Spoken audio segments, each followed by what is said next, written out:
नमस्कार मित्रों, जोहार। मैं दीपक कुमार DRGP1 नया चैनल पर आपका स्वागत करता हूं। चैनल पर पहली बार हैं तो ज़रूर सब्सक्राइब कर ले, क्योंकि शिक्षा जगत से जो भी जुड़ी हुई छोटी मोटी जानकारी होती है इस चैनल के माध्यम से हम लोग साझा करते हैं।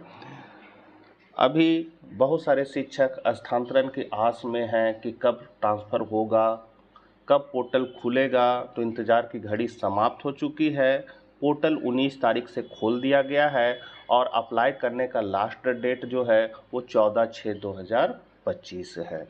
तो 19 तारीख से पोर्टल जो खुला है, तो पोर्टल में क्या क्या समस्याएं हैं, शिक्षकों के सामने क्या क्या समस्याएं आएगी, इन्हीं सब की चर्चा हम लोग इस वीडियो के माध्यम से करेंगे।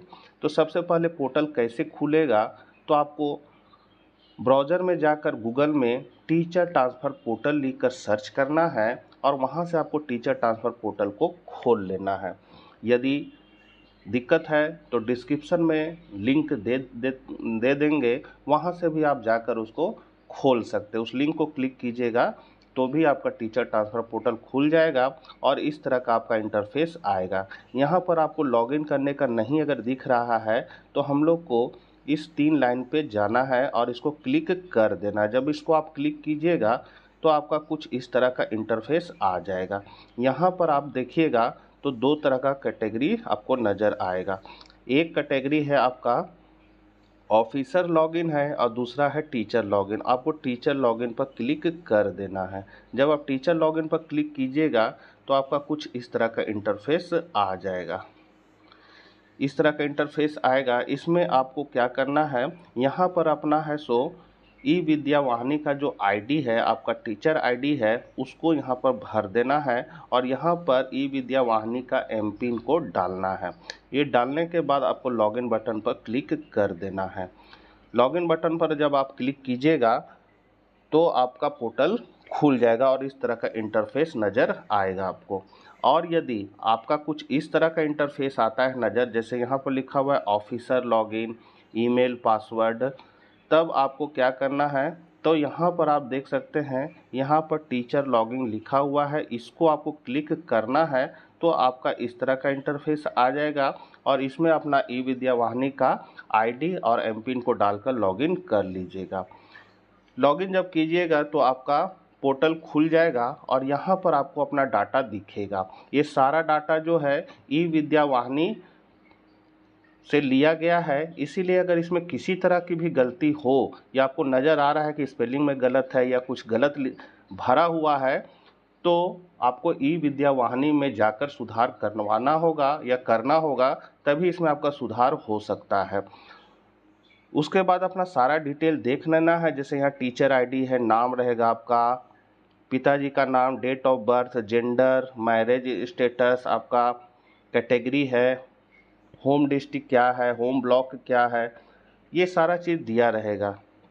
फिर आपका है सर्विस ज्वाइनिंग डेट यहाँ दिया हुआ, ईमेल आईडी और मोबाइल नंबर दिया रहेगा। आपको यहाँ पर सेव बटन पर क्लिक करके, यदि आपका सब सही है तो सेव बटन पर क्लिक करके आपको नेक्स्ट बटन पर क्लिक कर देना होगा। नेक्स्ट बटन पर जब आप क्लिक कीजिएगा तो आपका सेकेंड लेवल पर पहुंच जाएगा। जैसे आप इस पे थे, आपका इस लेवल में आ जाएगा। यहाँ पर आपको देखना क्या है, तो यहाँ पर अपना टीचर टाइप दिया रहेगा, सर्विस टाइप दिया रहेगा, U- कोड आपका स्कूल का दिया रहेगा, स्कूल का नाम, डिस्ट्रिक्ट रहेगा, ब्लॉक दिया रहेगा और यहाँ पर करेंट स्कूल ज्वाइनिंग डेट दिया रहेगा। ये करेंट स्कूल ज्वाइनिंग डेट को ध्यान से देख लेना है। यदि आप कहीं दूर दराज में थे और बीच में कभी स्थानांतरण होकर किसी दूसरे विद्यालय में आए हैं और वहाँ आपका 3-4 साल हो चुका और अब वहाँ से स्थानांतरण चाहते हैं, तो कहीं यहाँ पर आपका डेट शुरू वाला पदस्थापित विद्यालय का तो नहीं दिया हुआ है। इस चीज़ को आपको गौर कर लेना है। यदि ऐसा है तो इसको आपको बदलना होगा और अपने अभी वर्तमान विद्यालय का पदस्थापन वाला जो यहाँ डेट है उसको देखना होगा। उसके बाद यहाँ पर तो आपको कुछ नहीं करना है। यहाँ पर थोड़ा सा आपका जगह खाली रहेगा तो इसको आपको भर देना है। आपका जो ग्रेड पे रहेगा उसको यहाँ पर भर देना है और आपका पे बैंड और ग्रेड पे को दोनों को भर देना। जब आप यहाँ पर इस एरो को क्लिक कीजिएगा तो आपके सामने खुल जाएगा, उसी को आपको क्लिक करके इसको भर लेना है। अब यदि आपका यहाँ पर स्टेट कैडर लिखा है, जैसे यदि आप पीजीटी हैं और स्टेट कैडर में हैं, तब आपके लिए कुछ कुछ समस्याएं आ सकती है, जो हम लोग आगे देखेंगे। अब आगे हम लोग बढ़ते हैं। तीसरा है ट्रांसफ़र प्रोसेस। अब यहाँ पर जो ट्रांसफ़र होगा वो किनका होगा, क्या क्या स्पेशल केस में इस ट्रांसफ़र हो रहा है, और ये स्पेशल केस में कौन कौन आएंगे। तो यहाँ स्पेशल केस का कैटेगरी बांट दिया गया है कि सभी स्पेशल केस में है। तो पहला स्पेशल केस है स्पाउस वर्किंग विथ गवर्नमेंट। यह विकल्प विशेष रूप से उन आवेदकों के लिए लागू है जिनके पति पत्नी झारखंड राज्य सरकार या केंद्र सरकार और उसके उपक्रम के अधीन में कार्यरत हैं। इस प्रावधान के तहत पात्र उम्मीदवारों शिक्षकों के पास उस जिले के भीतर स्थित स्कूल में स्थानांतरण के लिए आवेदन करने का अवसर है जहां उनके पति या पत्नी कार्यरत है। मतलब पति पत्नी वाला मामला स्पेशल केस में आ जाएगा। दूसरा स्पेशल केस का मामला है विशेष परिस्थिति, मतलब असाध रोग से जो ग्रसित हैं। तो केवल वे शिक्षक आवेदन कर सकते हैं जो विशेष परिस्थिति में असाध रोग की श्रेणी में स्वयं शिक्षक शिक्षिका के अतिरिक्त उसके पति पत्नी उसके संतान के मामले में भी सूचीबद्ध असाध रोग का मामला कम से कम 2 वर्षों से अधिक वर्षों में प्रमाणित रहने की स्थिति में स्थानांतरण के आवेदन कर सकते हैं। मतलब यहाँ पर जो गंभीर बीमारी से ग्रस्त है, तो गंभीर बीमारी से कौन, या तो खुद शिक्षक या फिर उनकी पत्नी या फिर उनके बच्चे, इसमें से कोई भी यदि गंभीर बीमारी से जूझ रहे हैं और उनका 2 वर्षों से ट्रीटमेंट चल रहा है उस बीमारी का, अगर उसका सर्टिफिकेट है या डॉक्टर को जो दिखाए हैं वो 2 वर्ष का होना चाहिए, तब वो इसमें अप्लाई कर सकते हैं, विशेष परिस्थिति में आ सकते हैं।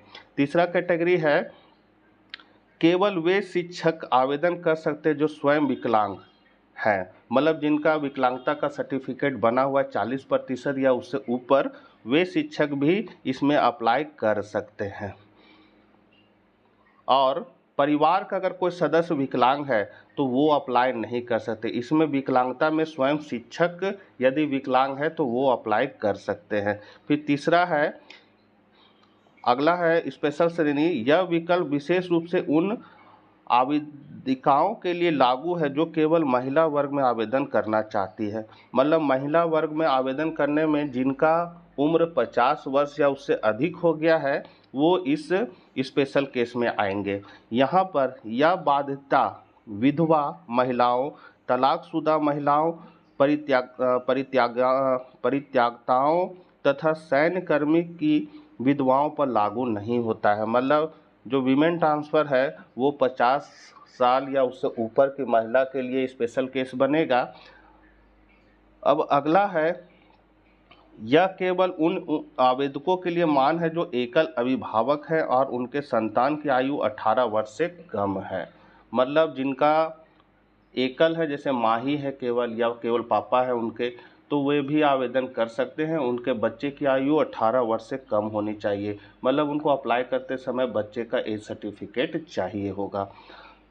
उसके बाद अब यहाँ पर आ जाता है कि पीजीटी, जो पीजीटी शिक्षक है उनका स्टेट कैडर है, और नीचे के जो स्कूल है आपका हो गया प्राइमरी स्कूल, उच्च प्राइमरी स्कूल, माध्यमिक स्कूल, ये सभी जिला कैडर स्कूल है, और जो उच्च माध्यमिक स्कूल है वो राज्य कैडर स्कूल है। तो यहाँ पर साफ लिख दिया है कि आपका state cadre is not allowed for minimal and special case transfer inter district. मतलब कि अगर आपका स्टेट कैडर है तो आप इसके लिए एलिजिबल नहीं है। किसके लिए? तो म्यूचुअल ट्रांसफ़र या स्पेशल केस ट्रांसफ़र के लिए अंतर जिला, मतलब अंतर जिला स्थानांतरण चाहते हैं और आपका राज्य स्तरीय कैडर है तो आप म्यूचुअल या स्पेशल केस से आपका ट्रांसफ़र नहीं हो सकता है, आपको रोक दिया जाएगा। यही चीज़ यहाँ लिखा आ रहा है जो पीजीटी शिक्षकों के लिए भारी समस्या है। अब अगला है कि यदि आप म्यूचुअल ट्रांसफ़र कराना चाहते हैं तो ये म्यूचुअल ट्रांसफ़र तो यहाँ पर क्लियर कर दिया है कि ये राज्य स्तरीय पद के लिए नहीं है, अर्थात पीजीटी शिक्षकों के लिए नहीं है। यदि हाई स्कूल के शिक्षक हैं तो उनको ये फॉर्म भरवाना होगा, नोटरी से सत्यापित भी कराना होगा, मतलब वकील से सत्यापित करा लेना है। और इसमें क्या क्या भरना है तो यहाँ पर लिखा हुआ है नाम एवं प्रथम पक्ष है, यहाँ द्वितीय पक्ष है, मतलब एक शिक्षक का नाम जो उसकी जगह पर जाना चाहते हैं और दूसरे शिक्षक का नाम जो इनकी जगह पर आना चाहते हैं। तो दोनों का डिटेल सेम सेम भरना है। तो यहाँ पर सबसे पहले लिखा हुआ है नाम एवं पदनाम दे देना है। मतलब मेरा नाम हो गया दीपक कुमार, पदनाम हो जाएगा मेरा पीजीटी। पिता पति का नाम, पदस्थापित विद्यालय का नाम, यू डैश कोड देना है अपने विद्यालय का। फिर है शिक्षक आईडी दे देना है, शिक्षक आईडी मतलब ई विद्या वाहिनी का आईडी दे देना है। वेतनमान एंड ग्रेड पे दे देना है। वेतनमान ग्रेड पे मतलब हो जाएगा आपका जैसे 93,000 से 34,800, ग्रेड पे हो गया 4600। फिर है नियुक्ति का आरक्षण कोटि क्या था, किस कोटि में नियुक्त हुए हैं, BC1 BC2 जनरल। फिर नियुक्ति का प्रकार क्या था, यहाँ पर सब इंडिकेट कर दिया गया है। जैसे यहाँ पर आप देख सकते हैं नियुक्ति का आरक्षण कोटि, जिस कोटि में नियुक्त हुए मतलब BC1 BC2 BC3। यहाँ नियुक्ति का प्रकार में क्या भरना है, तो नियुक्ति का प्रकार में हो जाएगा प्राथमिक में है 1 से 5 में, कि उच्च प्राथमिक 6 से 8 में है, कि आप माध्यमिक में है मतलब 9 से 10 में है, या फिर उच्च माध्यमिक 11 से 12 विद्यालय में है। ये आपका हो जाएगा नियुक्ति का प्रकार में। नियुक्ति का विषय में आपका क्या हो जाएगा, तो प्राथमिक 1 से 5 के लिए सभी विषय हैं, उच्च प्राथमिक 6 से 8 का भी विषय है, और माध्यमिक 9 से 8 का विषय है। कहने मतलब है कि प्राथमिक में सभी विषय हो जाता है, 6 से 8 में विषय हो जाता है। जैसे अगर हम अर्थशास्त्र के तो अर्थशास्त्र यहाँ भरा जाएगा, और 9 से 10 में भी आपको विषय भरना है, अर्थशास्त्र के हैं या भूगोल के तो भूगोल भरेंगे। उच्च माध्यमिक में भी जो आपका विषय होगा वो विषय को यहाँ डाल देना है। फिर जे टेट की भाषा को डाल देना है, तो जे टेट का भाषा जो होगा वो डाल देना है, और लागू नहीं है तो छोड़ देना है। एक पक्ष का भरा जाएगा। सेम इसी तरह दूसरे शिक्षक भी अपना सारा चीज़ डिटेल को यहाँ पर भरेंगे। इस फॉर्म को भरना ज़रूरी है, क्योंकि वो टीचर ट्रांसफ़र पोर्टल में ही दिया हुआ है, और यहाँ साफ कर दिया गया है कि हम आपसी सहमति से अंतर जिला पारस्परिक स्थानांतरण चाहते हैं। ये जो पारस्परिक स्थानांतरण है पूरा सर्विस पीरियड में एक ही बार मौका मिलेगा करवाने का, उसके बाद फिर दोबारा मौका नहीं मिलेगा। इसलिए सोच समझकर इसको स्थानांतरण को अप्लाई करना है म्यूचुअल ट्रांसफ़र के लिए। दूसरा है हम एक दूसरे के अलावा किसी अन्य शिक्षक से पारस्परिक स्थानांतरण नहीं किए हैं अथवा नहीं करेंगे। यहाँ पर ये क्लियर बोल दे रहा है कि एक ही बार हम कर रहे हैं इन्हीं के साथ, और दूसरे साथ नहीं करेंगे। पूर्व में हमारा अंतर जिला स्थानांतरण नहीं हुआ है। फिर है उपयुक्त अंकित सूचना तथ्य सत्य है। भविष्य में किसी प्रकार की कोई सूचना गलत पाई जाती है तो विभाग हमारे विरुद्ध कार्रवाई हेतु स्वतंत्र है, और स्थानांतरण के फलस्वरूप स्थानांतरित जिला में पूर्व के वरीयता का दावा नहीं करेंगे। तो ये सारा चीज़ है। और फिर यहाँ पर प्रथम शिक्षक का हस्ताक्षर उनका मोबाइल नंबर है, और द्वितीय शिक्षक का हस्ताक्षर उनका मोबाइल नंबर है। उसके बाद है कि अब यहाँ पर कुछ टीचर है सो अभी हाल ही फिलहाल ज्वाइन किए हैं, तो उनका क्या स्थानांतरण के लिए वो अप्लाई करेंगे। तो यहाँ पर साफ कह दिया गया है, जब आप फॉर्म को भरते भरते आइएगा तो यहाँ पर आपका नीचे लिख देगा your service duration is current district is less than 3 year due to which you are not eligible for the inter district transfer. मतलब कि स्थानांतरण के लिए कम से कम 3 साल आपको उस जिला में होना चाहिए, तभी आप स्थानांतरण के लिए आवेदन कर सकते हैं। 3 साल से यदि कम रहेगा तो आप आवेदन नहीं कर पाइएगा, आपका लास्ट में ये लिख देगा, और उसके बाद आपका फॉर्म आगे बढ़ेगा ही नहीं। तो यहाँ पर आपका देखिए ये जो है, यहाँ पर जब पहला आप स्टेप भरिएगा तो आपका डिटेल रहेगा, फिर सर्विस डिटेल रहेगा, ट्रांसफ़र प्रोसेस रहेगा, ट्रांसफ़र स्टेटस है, यदि आप भर लिए तो इसी में आपको चेक करना है कितने बार आपने ट्रांसफ़र करवाया, वह हिस्ट्री इसमें रहेगा। यहाँ पर है डाउनलोड फॉर्म्स रहेगा, जैसे म्यूचुअल ट्रांसफ़र का जो फॉर्म है यहाँ से आप डाउनलोड कर सकते हैं।